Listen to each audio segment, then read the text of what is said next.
It's a good time here at Muscle Car of the Week. We've got a lot going on, bringing you different muscle cars from the Brothers collection each week.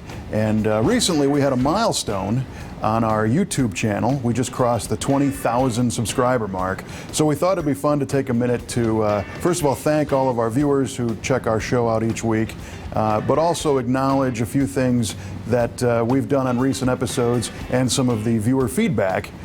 So we're calling this week Foul-Ups and Follow-Ups on Muscle Car of the Week. So the first car we're going to talk about today is, I guess it follows into the foul-up and follow-up categories of our episode. It's the 2016 Shelby GT350 car that we featured on episode 229 of Muscle Car of the Week. And this one caused quite a controversy. There were a lot of our regular Muscle Car of the Week fans that are only into 60s and 70s cars that might not have been familiar with the 2016 car, and we made them sit through that episode. And some people said, hey, I don't want to see any more new ones, but a lot of people said, hey, I never really paid attention to these late model cars and really learned quite a bit and respect what that car is all about. Conversely, we also had a lot of people who might have been searching for videos on the 2016 car and watched that video and then were exposed to some of our other episodes of Muscle Car of the Week featuring the earlier cars, and they were exposed to some of the earlier ones and learned quite a bit about those too. So it was a nice way to kind of cross-pollinate the enthusiasts that like the new cars and the older ones. At the same time, that episode was not without flaw, because I made a statement in that episode comparing the 2016 car, which was not supercharged and made something like 526 horsepower, and I compared it to an earlier supercharged car that didn't make quite that much power. That's far more than the previous generation GT500 made with a supercharger.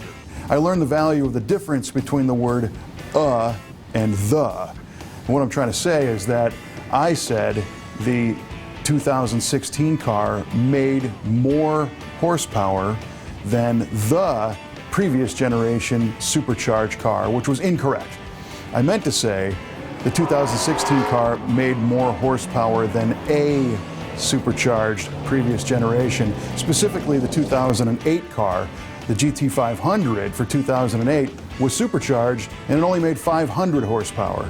And that's what I was trying to convey. So I appreciate that a lot of people took the time to correct me and point out that I misspoke on that one. We certainly don't mean to send misinformation out there. I think my head was in the right place, but my tongue tripped over my eye tooth and I couldn't see what I was saying. So that's the story on that particular car. The next car we're going to talk about comes from episode number 239, a very recent one of Muscle Car of the Week, the 1971 Dodge Challenger with the 440 six-pack engine.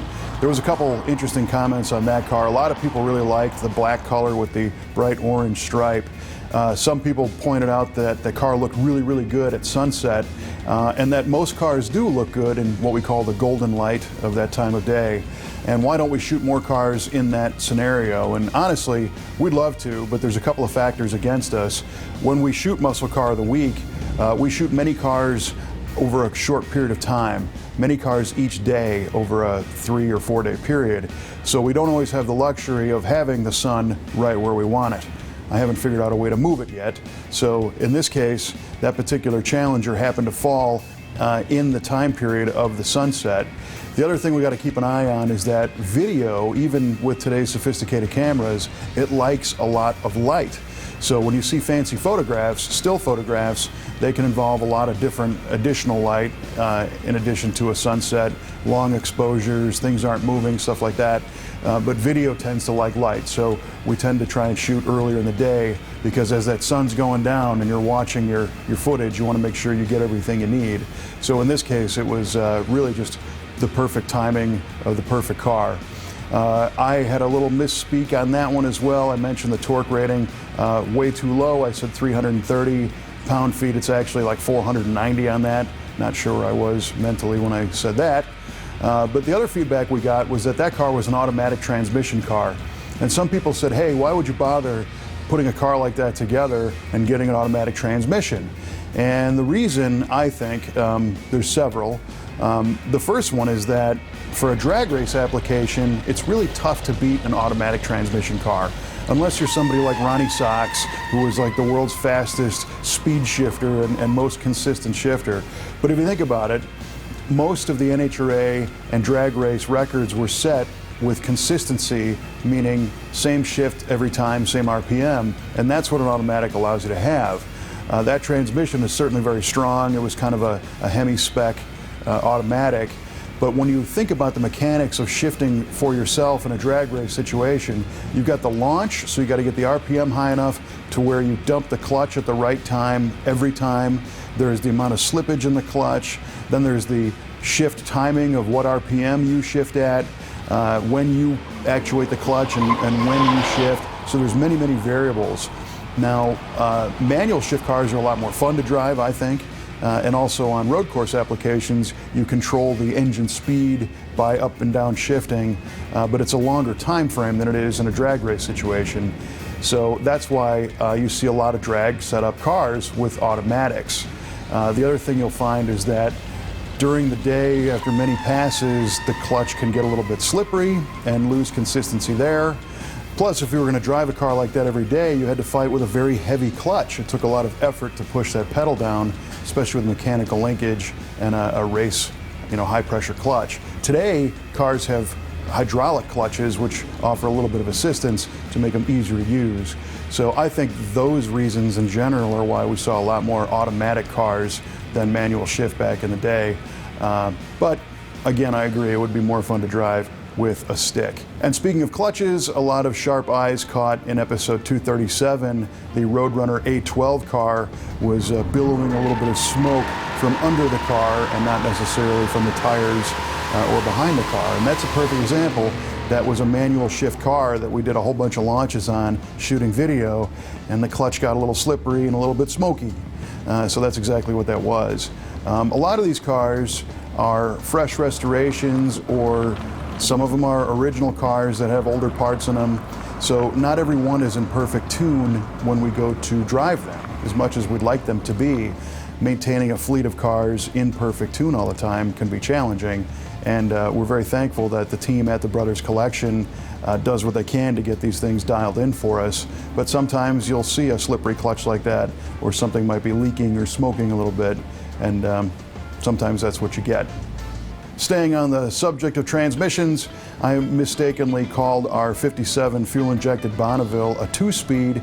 In fact, those came with a 4-speed Hydromatic automatic transmission, one of the cool features of that car. So I have to retract that statement.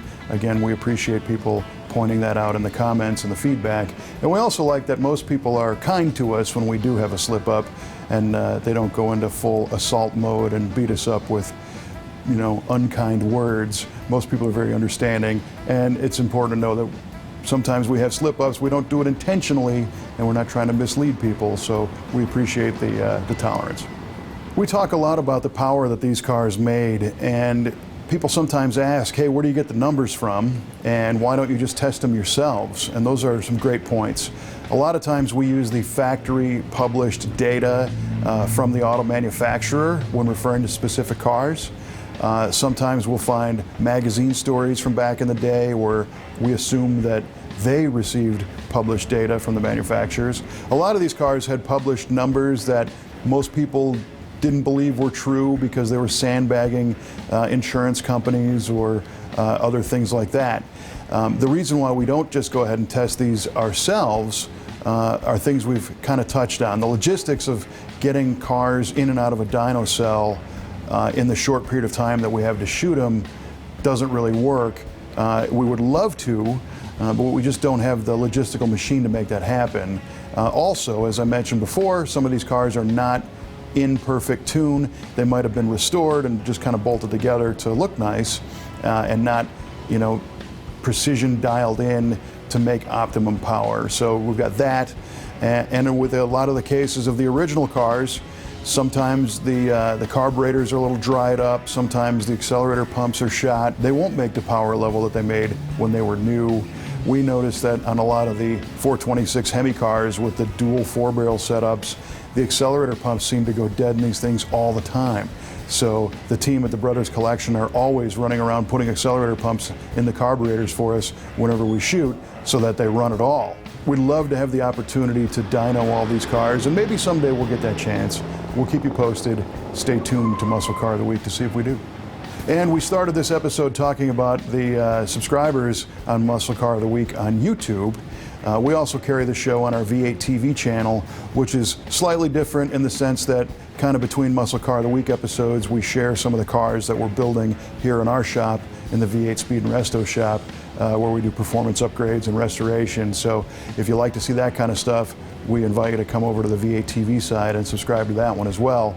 But on the Muscle Car of the Week YouTube channel, a quick update on the top 10 most popular cars per viewer plays. And the list is pretty interesting. It's a little bit unexpected at this point.